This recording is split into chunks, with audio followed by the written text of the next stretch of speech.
Ah, vous m'avez trouvé? Mesdames, messieurs, je suis le labyrinthe. Je pensais être bien caché à l'arrière du château, mais il faut dire que la sculpture de Norman Dilworth attire l'attention avec ses parallélépipèdes d'acier en équilibre qui partent dans toutes les directions. Un peu comme moi finalement. Laissez-moi me décrire. Vu du ciel, je ressemble à un U.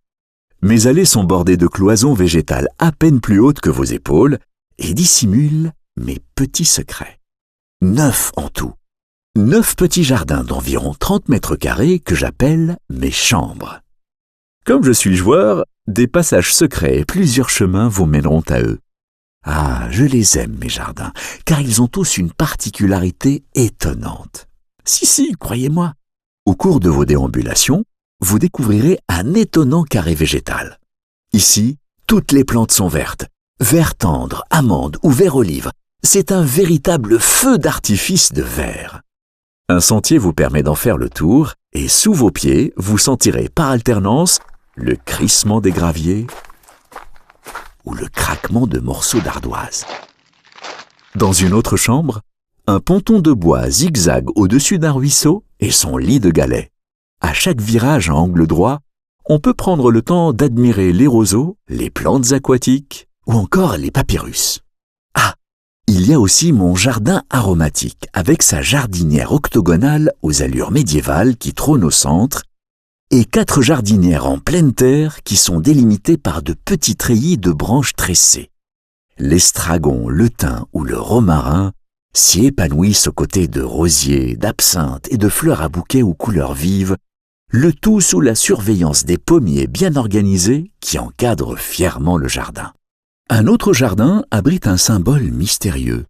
Dans le sol, des arcs de cercle composés de petits pavés représentent 2 anneaux entrecoupés par la végétation. Une sorte de mini-dédale en somme. Étrange, non? Peut-être un message codé? Allez savoir. Justement, allons réfléchir dans le jardin d'à côté. L'endroit idéal pour faire une petite pause. Installez-vous sur les chaises ou les bancs et savourez l'instant. Dites donc, ne vous endormez pas quand même, ce n'est pas terminé. Il y a encore des choses à découvrir. Le chemin de bois qui survole des fleurs pourpres ou rouges vifs. La spirale qui serpente au milieu de buis taillés et de fleurs orangées. Sans oublier mon févier d'Amérique qui adore exhiber son feuillage mordoré. Il sera bien temps après de vous reposer sur l'herbe verte sous un pommier ou un poirier qui se trouve derrière le jardin du Dédale. Il abrite un dernier secret. Au pied d'un imposant cyprès, la sculpture d'un chevalier coiffé d'un aume veille sur un précieux vestige du passé. Un pilier d'église sculpté qui se dresse vers le ciel. Ah, toute cette poésie me donne des envies de méditation. Vous aussi? Rencontrez donc le jardin japonais, il est juste à côté. Allez-y de ma part.